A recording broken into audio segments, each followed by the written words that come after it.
The Tao of Self-Confidence, episode 607. Welcome to the Tao of Self-Confidence, where I share stories of amazing women who have discovered their inner journey to self-confidence. Visit our website at thetaoofselfconfidence.com. Your inner journey to self-confidence awaits.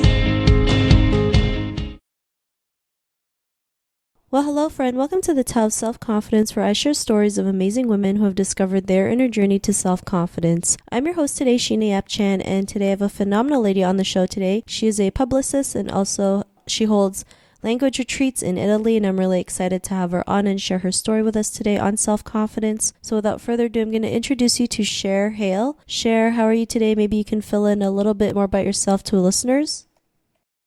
Hey, yeah, thanks, Sheena. Thanks for having me here. Like you said, I'm a publicist for a living. So that just means that if an entrepreneur has a book inside of her, a big project, maybe an art exhibit, I help her take that one big message and I spread it everywhere I can. So I get her on stage, I get her on podcasts, in magazines, on websites, all over the place so that she can help the right people and get them to see her work. And then I also, like you said, run retreats in Italy twice a year. So I have a website called the Iceberg Project, and people who are obsessed with Italian, I take them to Italy and we just spend a full 6 or 7 days learning different activities and through tutoring. Awesome. Well, thanks for sharing that. And Cher, what's your cultural background? I am 3/4 Taiwanese and I'm 1/4 Black. Thanks for sharing that. And what would be your favorite self-confidence quote? I thought about this for a while, and what came to mind, I think this is just based on what's happening in my life recently, thinking about goal setting and what we believe is possible for ourselves, is Paulo Coelho, and he says, impossible is just an opinion. And I find that that's true in so many scenarios where a lot of the times we don't believe it's possible, so we just kind of limit ourselves. Thanks for sharing that. I totally agree. Especially growing up Asian, we feel like we can only do one certain thing, not realizing there's so many different ways to live life. And, just because one person says it's impossible doesn't mean it truly is, right? It's just people's opinions, people's perception on how they see things. But if you don't see it as impossible, you can go out there and actually take action. I mean, it's going to have challenges, of course, but we can get there. So thanks for sharing that great quote. And in your own words, how do you define self-confidence? This was tough. I think it really comes down to having equal parts faith in yourself and in whatever you believe in, if it's the universe or God or whatever you want to say, to believe that you can reach a destination that you want to achieve. So despite your fears, despite all of your insecurities, despite whatever you think is an obstacle getting in your way, that you really can have faith that you're going to get there if you put in the work and you put yourself out there. Thanks for sharing that great definition. And Cher, what was your life like before your discovery of self-confidence? I feel like I'm still discovering self-confidence. I can't lie to you about that. But what I think is true is that I have a really great client. Her name's Nancy Jane Smith, and she's a counselor. And she has this concept called spiraling up, which I think will resonate with a lot of people because we get to one stage of our lives and we feel like we've overcome, in quotation marks, one obstacle. And then we find as we grow that we are encountering a similar obstacle, but at a different level, maybe a higher level. So I feel like that's what I've been experiencing lately is just that I overcome, let's say level 1 of self-confidence, and I'm gone to level 2 and then level 3 and level 4. So I think that, as I overcome each level of this journey to becoming bolder and braver, it gets just so much more freeing. It's so much more liberating to be able to say what I want to say, to ask for what I want, to speak my opinion in my mind, and to really put myself out there for bigger opportunities that I wouldn't have before. I feel like I become braver. Thanks for sharing that. And I love that, what you mentioned, spiraling up, because in confidence, we're not always confident. We're always going to have challenges. We're going to have challenges that are bigger, like you mentioned, another level. And, it just takes practice to keep overcoming it, right? What was that point in your life when you realized you can go out there and overcome it and be the person that you are today? Oh, man, you know what? It happens at different stages, but I'll give you an example recently from my personal life. I have been feeling really confident in business.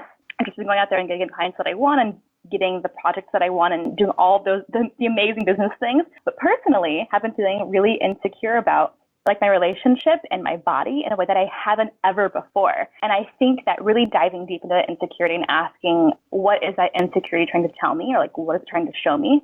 over the past however many months that I've been dealing with this has been really helpful in helping me understand a different part of myself and helping me create a deeper relationship with my partner. So I think that's a really great moment that I've had to go through recently to overcome. Thanks for sharing that. And I think that's something we all can relate, right? Feeling insecure, especially, with our bodies, especially when you see like the perfect body in magazines and on Instagram, we feel like we're not good enough. We are, we're not that definition of beauty that people think that we have to look like, not realizing like beauty is everywhere. And like you mentioned, if we can work, inward and start working on ourselves, then we can realize like, all that is just external approval, and that when we can learn to let go, then we can have that, then we can feel free, right? We can feel free from all that. And, because of that, what's your life been like now? I think it's been more open. Like there's been more possibility for what I believe I look like, and what I think that my perception of myself, I think, has really improved. That's what I'm going for. Because we recently went to this big 4-day country music festival where like everybody's basically half dressed and like everyone's beautiful.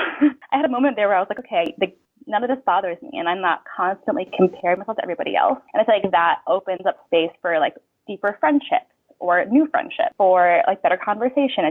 There's an overall like wider spectrum of possibility when you're able to have like a kinder perception of yourself. Thanks for sharing that. And, to the woman who's listening to your episode, she may be in her own journey to self-confidence. What would be that one tip you would give to her? I would tell her, don't be scared. Don't be afraid of those, what we think are negative emotions, like the anxiety or the fear or the insecurity. I would say really try to open yourself up to what those emotions might be trying to tell you, because there's a lot of wisdom that can be found there. Thanks for sharing that. And I think that's a great tip that you mentioned, because sometimes these are just, triggers, right? I mean, if we don't have like these negative emotions, we don't know, it won't help us to grow or be stronger or have that confidence, right? Like fear, right? Fear is a great indicator. Fear, if we use fear in a good way, like, you're too afraid to go on stage, but you're going to do it anyway, then you build that confidence, right? It pushes you towards your dream versus you resisting it. And when we can see things that way, we can keep working on ourselves and moving forward and improving on ourselves. So I think that's a great way to see negative emotions, because we feel like if we have negative emotions, we're a bad person, right?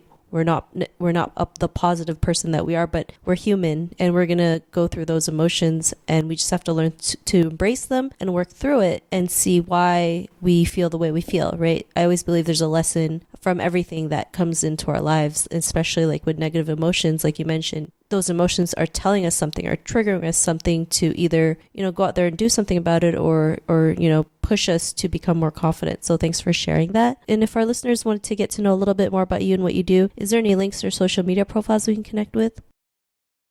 Yeah, the best place to go is cherhale.com. So that's CHERHALE.com. Or I'm on Instagram at 3_whatthehale, Hale spelled HALE.